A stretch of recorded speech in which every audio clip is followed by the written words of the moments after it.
말씀지기 곽수영 간사입니다. 오늘도 말씀 앞에 나온 여러분을 축복합니다.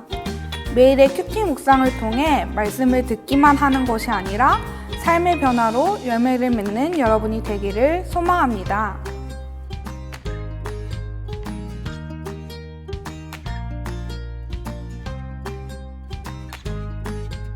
오늘 본문인 10절과 11절에서 하나님은 에스겔이 이스라엘 족속에게 선포할 메시지를 전합니다.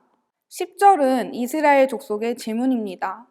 예루살렘이 멸망하자 포로들은 우리가 죄를 지어 심판을 받아 멸망했으니 아무런 소망이 없지 않는가? 우리에게 무슨 미래가 있겠는가? 라며 탄식합니다. 이러한 모습은 마치 이스라엘 백성들이 자신들의 범죄함을 정확히 인식하고 깊이 회개하고 있는 것처럼 보입니다. 그러나 실제 이 말은 다윗 왕국의 멸망으로 하나님과의 언약이 깨어진 것을 안 포로들이 자포자기에 빠진 심정을 표현한 것일 뿐입니다. 그들은 죽음과 절망을 인식하며 공포에 사로잡혀 있었습니다. 그런 이스라엘 백성들에게 하나님은 소망의 답변을 제시합니다. 11절에서 하나님은 이렇게 말씀하십니다. 나의 삶을 두고 맹세하노니 나는 악인이 죽는 것을 기뻐하지 아니하고 악인이 그의 길에서 돌이켜 떠나 사는 것을 기뻐하노라. 하나님은 자신의 삶을 두고 맹세하시며 말씀하십니다. 이 표현은 하나님의 약속의 확실성과 결단을 나타낼 때 나오는 말로 특히 에스겔서에 자주 나오는 표현입니다. 또 하나님은 이스라엘 족속아 돌이키고 돌이키라 너희 악한 길에서 떠나라 어찌 죽고자 하느냐 라고 말씀하십니다. 여기서 돌이키라는 명령이 2번이 반복됩니다. 이는 이스라엘이 악한 길에서 돌아서기 원하시는 하나님의 간절한 마음을 전달합니다. 특히 마지막 문장이 왜 너희가 죽고자 하느냐 이스라엘 족속아 라는 표현은 이스라엘 백성이 죽지 않고 살기를 원하시는 하나님의 아주 간절한 연민의 마음을 담고 있습니다. 하나님은 비록 악인이라 할지라도 심판하여 죽음에 이르게 하는 것보다 돌이켜 구원에 이르기를 바라십니다. 왜냐하면 하나님은 사랑과 긍휼의 하나님이시기 때문입니다. 하나님은 당신이 택하신 백성에 대하여 인간이 측량할 수 없는 무한한 사랑을 소유하고 계십니다. 하지만 동시에 하나님은 언약에 충실하여 의로우시고 거룩하셔서 죄를 벌하지 않을 수 없으신 분이십니다. 그래서 더욱 간절히 이스라엘이 회개하기를 원하시고 계십니다. 그러나 이스라엘 백성들은 이러한 하나님의 간절한 외침에도 불구하고 회개하고 그 길을 따르는 것이 아니라 하나님이 하시는 일이 바르지 않다고 트집만 잡고 있습니다. 주의 길이 바르지 않다는 것입니다. 이에 대해 하나님은 오히려 그들의 길이 바르지 않다 하시며 각 사람의 행실에 따라 심판하신다는 사실을 말하십니다.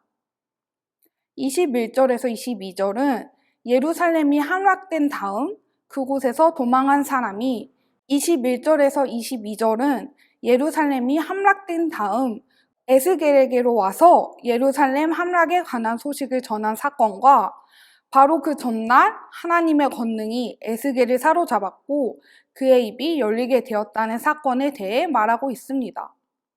에스겔은 24장에서 예루살렘 성전의 멸망에 관한 표적 행위인 아내의 죽음 이후에 예언이 성취되기까지 하나님이 직접 주시는 말씀 외에 아무 말도 하지 못한 채 대략 2, 3년을 벙어리로 지냈습니다. 이전에는 예언된 심판과 멸망의 말, 그리고 여호와의 강렬한 진노 외에는 아무것도 말할 수 없었던 에스겔이 이후로는 여호와 앞에서 백성들을 위해 중보하고 미래에 대한 소망의 메시지를 제시할 수 있게 되었습니다. 에스겔의 심판 예언이 성취되자 포로들이 하나님의 마음을 들으려고 에스겔에게 모여왔습니다. 그러나 그들은 에스겔의 말을 듣기만 할 뿐 실행하지는 않았습니다. 그들은 에스겔 앞에서 여호와의 말씀을 듣는 것처럼 행동했지만 여호와의 말씀에 전혀 관심을 두지 않고 에스겔의 소리만 들었습니다. 말씀에 감동을 받고 겉으로는 사랑으로 대하지만 속으로는 무엇이 이익이 되는지 따지고 있었습니다. 에스겔은 마치 아름다운 음성으로 노래하는 사람과 같았습니다. 사람들이 노래를 듣고 감격하지만 삶의 변화가 없는 것처럼 에스겔의 말을 들어도 전혀 실행하지 않았습니다. 하나님은 악인이 돌이켜 생명을 얻는 것을 기뻐하여 돌아오라, 돌아오라 부르시지만 백성들의 마음과 삶은 전혀 변화가 없었습니다. 경건한 자세로 말씀을 들으며 아멘, 아멘 한다고 해도 삶에서 변화가 없다면 하나님의 징벌을 초래할 뿐입니다. 사랑하는 풍산 독자 여러분, 우리는 듣는 말씀이 아닌 살아내는 말씀을 가져야 합니다. 하나님의 말씀을 그저 감상만 하는 것이 아니라 순종해야 하는 진리입니다. 오늘 하루도 하나님의 말씀으로 살아가기 힘쓰는 여러분이 되시길 소망합니다.